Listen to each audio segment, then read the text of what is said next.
ഇന്ന്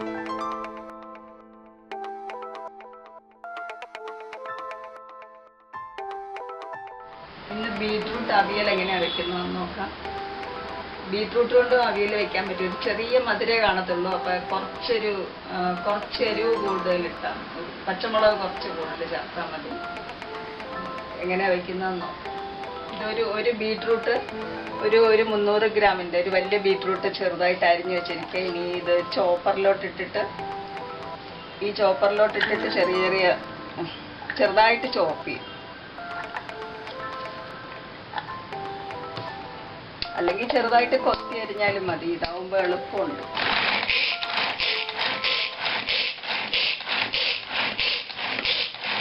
ഇതെല്ലാം അരിഞ്ഞു കഴിഞ്ഞിട്ട് കാണും.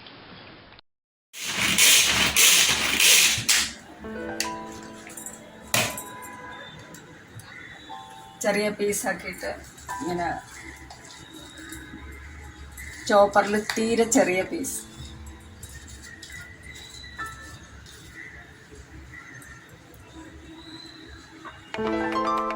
വലിയ ബീട്രൂട്ട് ചെറുതായിട്ട് ചോപ്പറിൽ അരിഞ്ഞ് ഇട്ടിരിക്കുക. ഇതിലോട്ടൊരു 1/4 ഗ്ലാസ് പെട്ടെന്ന് വേവും. മാങ്ങ വേവാനുള്ള വെള്ളം മതി. ബീട്രൂട്ട് ഒരു ആവി കയറിയാ വേവും. മാങ്ങ കഷ്ണങ്ങൾ, പച്ചമാങ്ങയുടെ കഷ്ണങ്ങൾ ഒരു 5-6 എണ്ണം. അത് പുളി അനുസരിച്ച് ചെറിയൊരു പുളി ഉണ്ടായിരിക്കണം. ആദ്യമേ പുളി ചേർക്കും. ഇപ്പോൾ ബീട്രൂട്ട് ചോപ്പ് ചെയ്ത് ഇട്ടിരിക്കുക. ഇതിലൊരു 1/4 ഗ്ലാസ് വെള്ളം ഒഴിച്ചിട്ടുണ്ട് മാങ്ങ വേവാൻ വേണ്ടി. പിന്നെ കുറച്ച് ഉപ്പ് ചേർക്കാം. കല്ലുപ്പായത്. ഒരു 1/4 ടീസ്പൂൺ മഞ്ഞൾപ്പൊടിയും ഒരു 1/2 ടീസ്പൂൺ മുളക് പൊടിയും കൂടെ.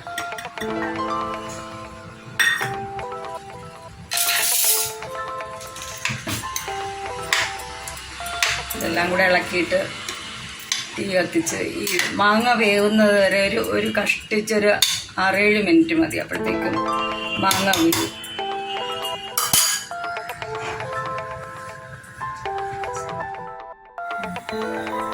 ഈ തേങ്ങ ഇതിൻ്റെ അകത്തോട്ട് ഇട്ടിട്ട് മിക്സിക്കകത്തോട്ട് തേങ്ങ ഒരു വലിയ കപ്പ് തേങ്ങ,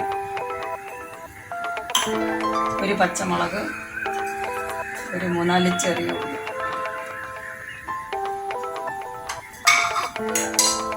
പിന്നെ ഒരു 1/4 ടീസ്പൂൺ ജീരകം. ഇതെല്ലാം കൂടെ നന്നായിട്ട് അരയ്ക്കണം.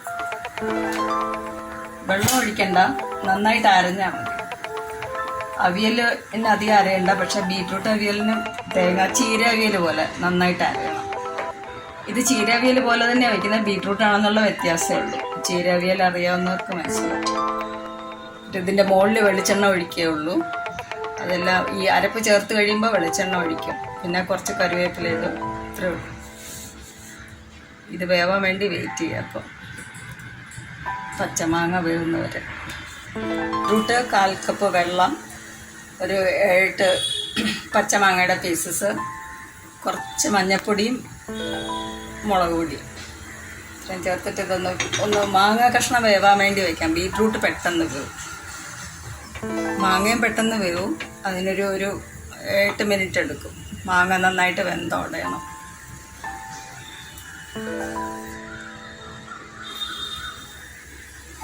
ഇതിൻ്റെ അരപ്പിന് വേണ്ടിയിട്ട് 1 കപ്പ് തേങ്ങ, ഒരു 3-4 ചെറിയ ഉള്ളി, ഒരു 1/4 ടീസ്പൂൺ ജീരകവും, ഒരു പച്ചമുളക് ഇതിൻ്റെ അകത്ത് ഇട്ടേക്കാം. ഒരു പച്ചമുളക് അരച്ചാൽ മതി. ഒരു പച്ചമുളക് ഇതിൻ്റെ അകത്ത്.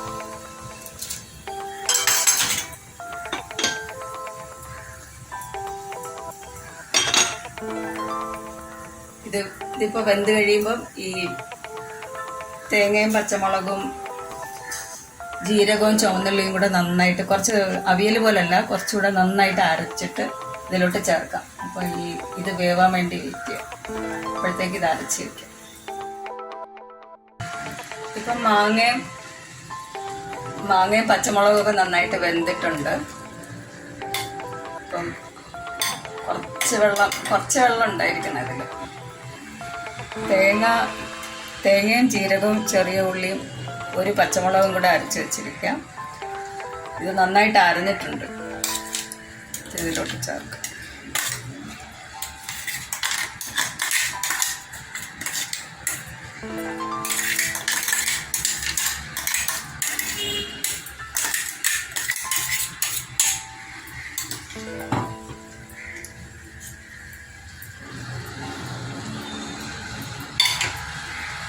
നന്നായിട്ട് ഇളക്കി യോജിപ്പിക്കണം.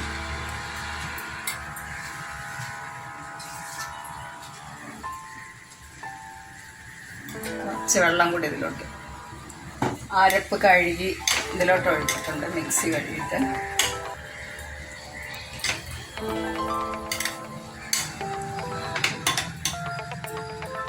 നന്നായിട്ടൊന്ന് ചൂടായാൽ മതി, ഒരു തിള അത്രയും മതി. ഇത് ചീരവിയൽ പോലെ തന്നെ ഇരിക്കും, ഒരു ചെറിയ മധുരം കാണും അത്രേ ഉള്ളൂ. ഇപ്പം ചീരവിയലിനാണെങ്കിലും കളറ് നിറയില്ലെങ്കിൽ ഒരു ചെറിയ പീസ് ബീറ്റ്റൂട്ട് ചേർത്താൽ മതി, അപ്പം നല്ലൊരു നിറം കിട്ടും. ഇപ്പോൾ ഇതിൽ ബീറ്റ്റൂട്ടും മാങ്ങയും മാത്രമേ ഉള്ളൂ കഷ്ണമായിട്ട്. കുറച്ച് കറിവേപ്പിലയും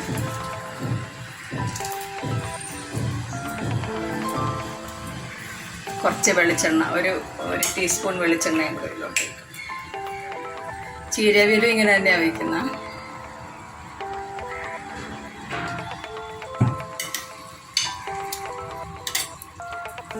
ഇതെല്ലാം ഉണ്ട്, ഉപ്പും പുളിയും മാങ്ങയുടെ പുളിയും എല്ലാം ശരിയായിട്ടുണ്ട്. ചെറിയൊരു എരിവും പുളിയും എല്ലാം കൂടെ ഉള്ളതുകൊണ്ട് ബീറ്റ്റൂട്ട് ഇഷ്ടമുള്ളവർക്ക് ഇതൊരു വെറൈറ്റി ആയിട്ടൊരു അവിയൽ ഉണ്ടാക്കാം.